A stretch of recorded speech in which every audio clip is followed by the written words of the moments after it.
नमस्कार, मैं प्रियंका। आप देख रहे हैं 4 पीएम। बड़ी खबर निकलकर सामने आ रही है कि वकीलों ने भी गृह मंत्री अमित शाह के खिलाफ मोर्चाबंदी कर दी है।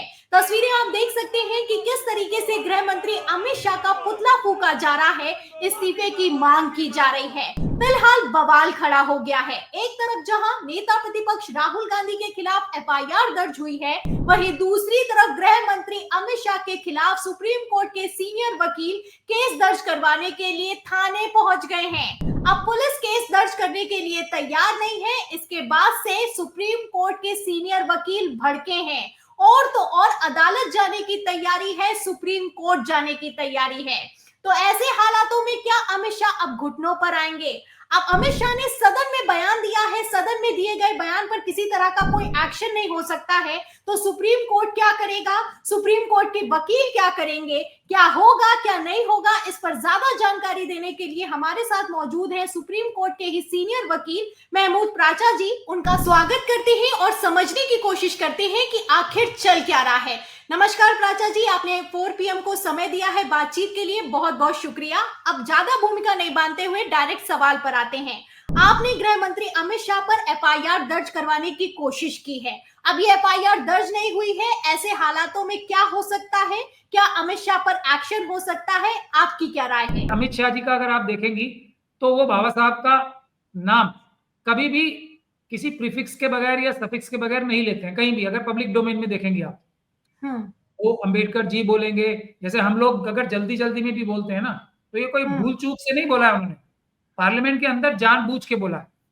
तो और इसी वजह से बोला है कि कोई कार्रवाई नहीं हो सकती। लेकिन हमारा ये कहना है कि जो मनुवादी मानसिकता के लोग हैं वो कितनी भी कोशिश कर ले, अंबेडकरवादी उनसे थोड़ा ज्यादा ही होशियार होते हैं। बाबा साहब भी थे और उनके मानने वाले भी हैं। खैर, मैं ये कह रहा हूं आपको कि जो हम लोग जैसे बोलेंगे तो हम हमेशा, हमारे मुंह से जल्दी जल्दी में भी अगर कभी कोई तेज बात के बोलना होगा तो बाबा साहब निकलेगा, या अगर हमें थोड़ा रिलैक्स करके बोलना है तो बाबा साहब डॉक्टर भीमराव अम्बेडकर को। लेकिन सिर्फ वो शब्द नहीं बोलेंगे कभी भी, और कोई भी व्यक्ति नहीं बोलेगा। एक तो बोलना हुआ, उसके बाद जिस तरीके से उन्होंने, जिस भाव भंगिमा से, जिस तरीके से हाथ हिला हिला के, फैशन का वर्ड प्रयोग करके, ये सब बेइज्जती करने वाला था और उन्होंने बेइज्जती की। अब उसके बाद यहाँ बात खत्म नहीं हो जाती। उसके बाद उन्होंने जयराम रमेश जी जो है उनके साथ मिलके, या हमें तो ऐसा ही लगता है ना प्रथम दृष्टया कि उन्होंने 11 सेकंड की कांग्रेस की जो प्रेस कॉन्फ्रेंस हुई अमित शाह जी की प्रेस कॉन्फ्रेंस के बाद, उसमें 11 सेकंड की वीडियो उन्होंने खुद, मतलब 11 से लंबी भी होनी चाहिए थी क्योंकि वो परिप्रेक्ष्य में अगर थोड़ा लंबी होती जैसे तो ज्यादा बेटर रहता, लेकिन जानबूझ के उनके हाथ में एक पूरा एक उसका बचाव तैयार करके जयराम रमेश जी ने प्रेस कॉन्फ्रेंस में दिया। खैर, लेकिन अपराध क्या है कि जो जयराम रमेश जी ने 11 सेकंड की वीडियो दी वो, और उसके अलावा जो कांग्रेस की क्रिटिसिज्म करने के लिए या दूसरे लोगों की क्रिटिसिज्म करने के लिए उन्होंने जो पूरी एक लंबी वीडियो बनवाई, जो दोनों को भारतीय जनता पार्टी के वेबसाइट से, जो सॉरी ट्विटर हैंडल से पब्लिश किया गया, और वो 11 सेकंड की वीडियो जिसमें वो बेइज्जती की गई थी उसको करोड़ों लोगों को दिखाया गया। ये अपराध है। जो अमित शाह जी के समर्थकों ने करोड़ों करोड़ों लोगों को साजिश करके वो 11 सेकंड की वीडियो बार बार दिखाई, अलग से। और भारतीय जनता पार्टी के ट्विटर हैंडल ने पूरी की पूरी उनका 1.5 घंटे का भाषण, जितना भी था अराउंड 1.5 घंटे का, वो भी दिखाया। उसमें भी ये बेइज्जती हुई है, और वो भी करोड़ों लोगों को उन्होंने एक तरीके से जो एनहांस करा के दिखाया। ये सब अपराध की श्रेणी में आते, जो एक बड़ी साजिश के तहत किया गया। तो इसीलिए बाबा साहब पे अटैक जो किया, ये जानबूझ के किया, उनकी बेइज्जती की। इसीलिए हमने दयाराम बदलिया साहब की कंप्लेंट, आज भी हम थाने गए थे फिजिकली, क्योंकि कल ईमेल के बाद भी अभी तक एफआईआर दर्ज नहीं की। वो भी SC/ST एक्ट की धारा 18A के सरासर खिलाफ है, क्योंकि जैसे ही कंप्लेंट मिलती है वैसे ही SC/ST एक्ट के मामले में एफआईआर की कॉपी मिलनी चाहिए, और सीनियर ऑफिसर्स कंप्लेनेंट से आके मिलके उनसे पूछताछ या उनकी मदद करनी चाहिए। वो वैसा कुछ भी नहीं हुआ। तो आज हम फिजिकली भी गए और हमने वहां, काफी देर लगी हमें, और काफी जद्दोजहद के बाद हमने ना सिर्फ वहां रिसीव कराई, बल्कि उसके बाद उनमें एक DD नंबर भी हमें 14A मिल गया है। अब भी हमें उम्मीद कम ही है कि अमित शाह जी के रहते हुए जो उनके अमित शाही भ्रष्ट अधिकारी हैं या उनके दबाव में आने वाले जो अधिकारी हैं, वो इस पे कानूनी कार्रवाई नहीं करेंगे, हम इसके खिलाफ अदालत में जाएंगे, लेकिन इस बात को हम छोड़ेंगे नहीं। तो आपको क्या लगता है सर, इस केस के तहत अगर अमित शाह पर एक्शन होता है तो उन्हें क्या करना पड़ सकता है? क्योंकि माफी मांगने के लिए तो वो तैयार नहीं है और कांग्रेस उनका इस्तीफा मांग रही है। अब इस्तीफा देना तो दूर की बात है, जो माफी नहीं मांग रहा है वो क्या ही इस्तीफा देगा। अब ये अमित शाह जी के खिलाफ जो कानून है SC/ST एक्ट का, उसमें एंटीसिपेटरी बेल का प्रावधान नहीं है, और सुप्रीम कोर्ट का लॉ है जिसमें एंटीसिपेटरी बेल का प्रावधान नहीं है, उसमें अरेस्ट होना तो लाजिमी है। तो एक बात तो ये हो गई। दूसरा, इसमें जो अधिकतम सजा है वो 5 साल तक की सजा हो सकती है, तो वो भी है। अब सबूत तो सारे टेक्निकल है, मतलब के साक्ष्य के आधार पे नहीं, जो टेक्निकल सबूत है, टेक्निकल एविडेंस है, उसके बेसिस पे, तो उसकी तो कोई काट भी नहीं होती। या तो वो अमित शाह जी ने बोला है और उसको वीडियो जो उनकी बोलने की थी वो बीजेपी के हैंडल से, ट्विटर हैंडल से और दूसरे माध्यमों से उनके सपोर्टर्स ने, और उनके प्रेस कॉन्फ्रेंस में आग्रह किया गया था, उन्होंने आग्रह किया था कि लोगों को सच बताएं, जो अमित शाह जी ने प्रेस कॉन्फ्रेंस की थी। ये सभी एक कॉन्स्पिरेसी की तरफ इशारा करते हैं, जिससे बाबा साहब को जो बेइज्जती भरे शब्द बोले थे उसको एनहांस, यानी कि उसको एक तरीके से सभी ज्यादा से ज्यादा लोगों में पहुंचाने का काम भारतीय जनता पार्टी के लोगों ने किया है, भारतीय जनता पार्टी ने किया है। और मजेदार बात यह कि PIB, प्रेस इंफॉर्मेशन ब्यूरो ने भी वही एग्जैक्टली वही एक 11 मिनट की क्लिप जिन्हें हम ये रमेश जी की, और उसके बाद उससे थोड़ी बड़ी क्लिप भी लगा के पूरे दुनिया को बार बार दिखाई है, बाबा साहब की बेइज्जती बार बार करवाई है। ये सीधे सीधे अपराध है और इनकी सजा 5 साल तक है। सभी व्यक्तियों ने जिसमें कॉन्स्पिरेसी में या साजिश में शामिल है, उन सबके खिलाफ मजबूत केस बनता है। बिल्कुल सही बात है सर, जैसा कि आपका कहना है कि सदन में अगर कोई नेता बयान देता है, कोई सांसद बयान देता है तो उस पर एक्शन नहीं हो सकता है, लेकिन जिस तरीके से सदन के बाहर 11 सेकंड की जो क्लिप है अमित शाह की, जो वायरल की जा रही है, लगातार शेयर की जा रही है, इस पर एक्शन हो सकता है। अमित शाह को 5 साल की जेल भी हो सकती है और ये एक नॉन बेलेबल ऑफेंस है। तो फिलहाल सर अमित शाह पर क्या एक्शन हो सकता है आपने ये बता दिया। अब राहुल गांधी पर आ जाते हैं। सर राहुल गांधी को लेकर FIR दर्ज हो चुकी है। भारतीय जनता पार्टी ने भरसक प्रयास किया कि राहुल गांधी पर मर्डर केस लगा दिया जाए, कि उन्होंने मारने की कोशिश की है। फिलहाल इस पर केस नहीं दर्ज हुआ है, लेकिन 117 धारा लगा दी गई है। अब ये धारा ये कहती है कि जो चोट लगती है वो कितनी गंभीर है उसके आधार पर सजा दी जा सकती है। राहुल गांधी को 7 साल की भी सजा हो सकती है, राहुल गांधी को ताउम्र कारावास भी हो सकता है। तो अब इस पर क्या कहेंगे सर? क्योंकि जो प्रताप सारंगी हैं, भारतीय जनता पार्टी के सांसद हैं, पहले तो उन्होंने बैंडेज लगाया था, अब उनकी चोट लगातार गहरी होती जा रही है, पट्टी की मात्रा बढ़ती जा रही है। सर क्या कहेंगे इस पर? देखिए, मेरा अपना विचार हो सकता है, लेकिन मैं एक वकील भी हूं। मुझे ऐसा लगता है कि ये एक प्रकार से FIR जो है झूठी FIR है, पर ये मेरा मानना हो सकता है। कानून क्या कहता है? वो राहुल गांधी जी के ऊपर जब FIR दर्ज हुई है, भले ही झूठी एलिगेशंस के साथ, वो तुरंत FIR हुई है। ये कानूनी रूप से बिल्कुल सही बात जी, बिल्कुल सही कार्य हुआ है। पुलिस को ये FIR करनी चाहिए थी, भले ही इसमें सरासर झूठ क्यों नहीं बोला गया। ये एक भारत का कानून है, इसमें जजमेंट्स भी हैं, और ये खुद BNSS में और पुरानी वाली CRPC में भी था, और ललिता कुमारी की एक जजमेंट है उसमें भी ये साफ तौर पे लिखा हुआ। तो अब आपको आप बताते हैं कि ये जो संविधान को मोदी जी चूमते हैं, माथे पे लगाते हैं, लेकिन वो मानते हैं मनुस्मृति को, ये कैसे उजागर हो जाती है इस एक घटना से। मनुस्मृति में क्या लिखा है कि कुछ एक वर्ग हैं जिनके खिलाफ कोई कानूनी कार्रवाई हो ही नहीं सकती। अगर वो मर्डर भी कर देते हैं किसी का, तब भी उनको सिर्फ देश निकाला जैसा होगा, बाकी किसी उसमें तो सजा ही नहीं होगी।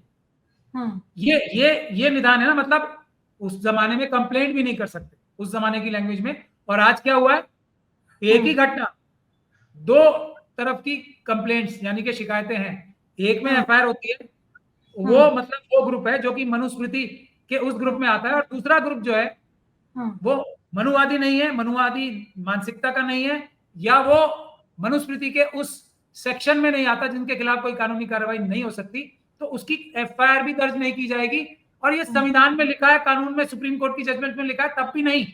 तो इससे बड़ी प्रकाशिता, यानी कि इससे बड़ा सबूत कि ये मनुस्मृति के मानने वाले हैं, मनुस्मृति को लागू करना चाहते हैं, जिस मनुस्मृति को बाबा साहब डॉक्टर भीमराव अंबेडकर ने जला के भारत का संविधान लाया था, यह उस संविधान को खत्म करके जला के, और इसको उन्होंने फिजिकली भी जलाया, इनके कार्यकर्ताओं ने कही, और हम उसके खिलाफ भी कानूनी कार्रवाई अदालतों में कर रहे हैं। तो उसको जला के संविधान को खत्म करके ये मनुस्मृति लाना चाहते हैं। इससे बड़ा सबूत क्या होगा? हमारी खुद की एफआईआर दर्ज नहीं हो रही है। और सर जब आप सुप्रीम कोर्ट आप सुप्रीम कोर्ट के सीनियर वकील हैं, आपको सारी नॉलेज है, जब आपकी एफआईआर नहीं दर्ज हो रही है तो आम आदमी का क्या होता होगा? इस पर भी सवालिया निशान है। और सर सबूत आपने बात की है, सर आपने सबूतों की बात की, तो मैं एक और चीज ऐड ऑन करना चाहूंगी। अगर स्पीकर ओम बिरला चाहें तो 1 मिनट में इस पूरे मामले का पटाक्षेप कर सकते हैं कि धक्का मुक्की हुई है या फिर की नहीं हुई है, लेकिन इन सब के बावजूद सर जो लोकसभा सचिवालय है वो सीसीटीवी फुटेज जारी करने के लिए तैयार नहीं है। इस पर क्या कहेंगे सर? सीसीटीवी फुटेज आखिर क्यों नहीं दिया जा रहा है? राहुल गांधी भी डिमांड कर रहे हैं कि सीसीटीवी दिखाओ। हर कोई ये जानता है कि राहुल गांधी धक्का नहीं दे सकते हैं। फिलहाल ये सीसीटीवी फुटेज का जो सबूत है, जिसको जैसे दबाया जैसे पूरा सिस्टम लगा दिया गया है, इस पर क्या कहेंगे सर? देखिए, मैं बार बार इस बात को कह रहा हूं, आज फिर दुखी मन से ये कह रहा हूं कि राहुल गांधी जी को और कांग्रेस पार्टी को अच्छी कानूनी मदद हासिल नहीं है, बिल्कुल नहीं। मतलब एक एवरेज भी लीगल हेल्प कांग्रेस पार्टी को, खासतौर पे गांधी परिवार को अवेलेबल नहीं है। और ये उसका एक सबसे बड़ा एग्जाम्पल फिर है। ये सीसीटीवी फुटेज लेना, क्या कोई ऐसा है कि मंगल ग्रह पे जाना है बिना मंगलयान के? ये सब मिल सकती है, हम भी तो ले रहे हैं। हमने तो, जो चुनाव आयोग हैं, राजीव कुमार जी हैं, उन्होंने अपनी एड़ी चोटी का जोर लगा रखा है कि हमें सीसीटीवी फुटेज और वीडियो ना मिले, हमने ले ली ना, अदालत के माध्यम से ले ली।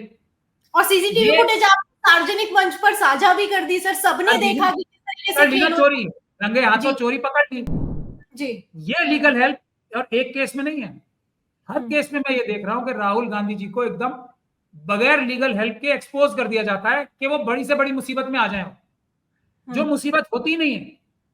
अब ये जो आप कह रही हैं, ये तो आप तो वकील नहीं है, लेकिन ये बात साबित करना, और मैं इसीलिए कह रहा हूं कि वो एफआईआर तो करनी कानूनी रूप से सही है, लेकिन राहुल गांधी जी की तरफ से या कांग्रेस की तरफ से एफआईआर भी होनी चाहिए थी। अब आगे चलते हैं, जिसने भी झूठी कंप्लेंट कराई होगी उसके खिलाफ कानूनी कार्रवाई का प्रावधान है ना,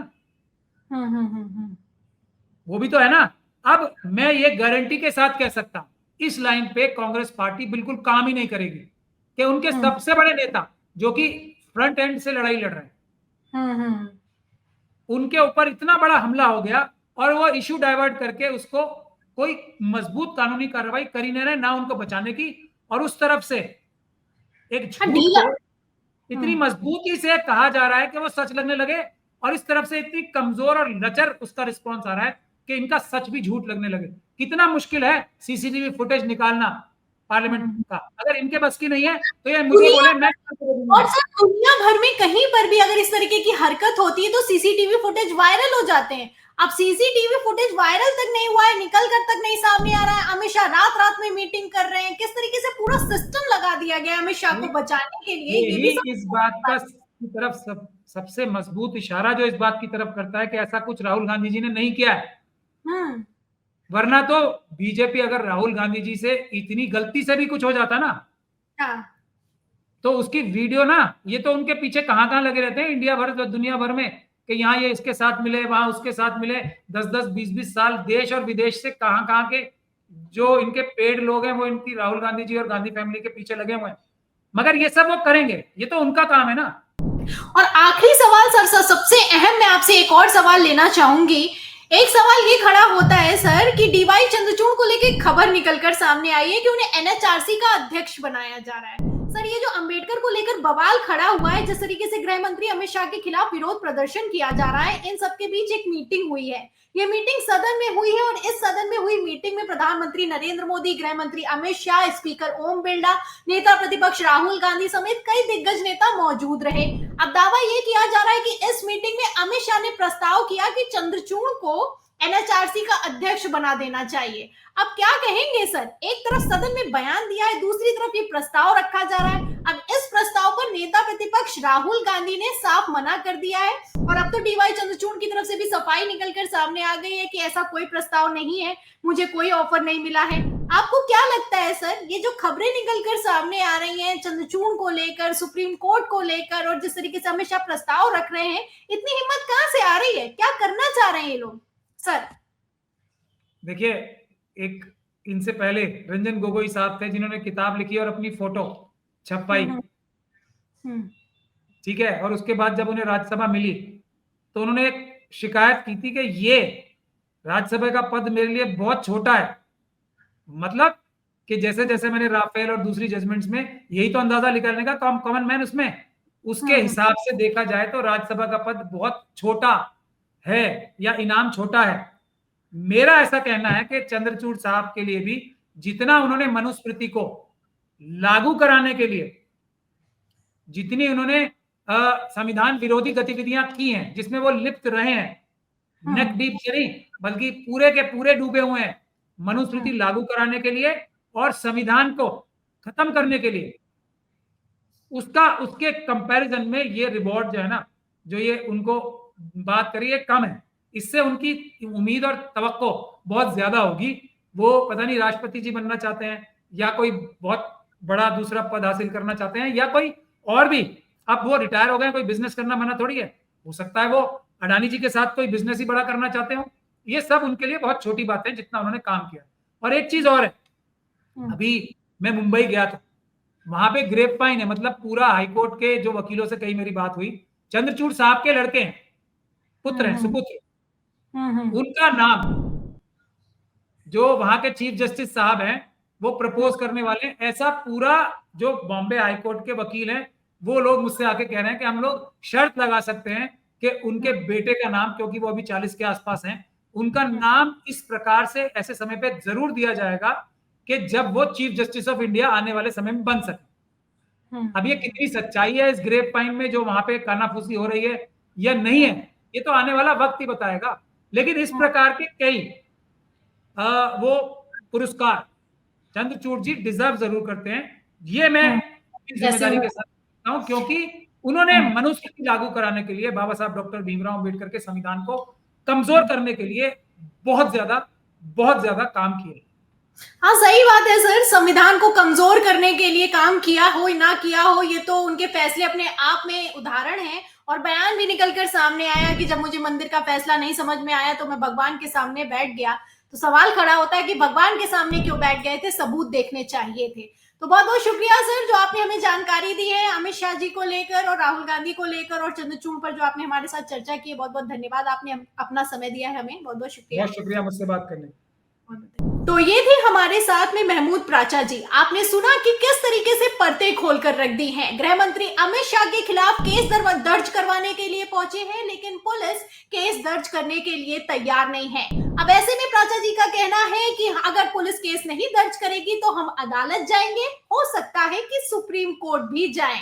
तो फिलहाल गृह मंत्री अमित शाह अपने ही बनाए जाल में बुरी तरीके से फंसते हुए नजर आ रहे हैं। चले तो थे राहुल गांधी पर केस दर्ज करवाने के लिए, लेकिन सीसीटीवी फुटेज ना देकर भारतीय जनता पार्टी ने अपने ही पैरों पर कुल्हाड़ी मारी है। तो फिलहाल इस पूरी चर्चा पर आपको क्या लगता है?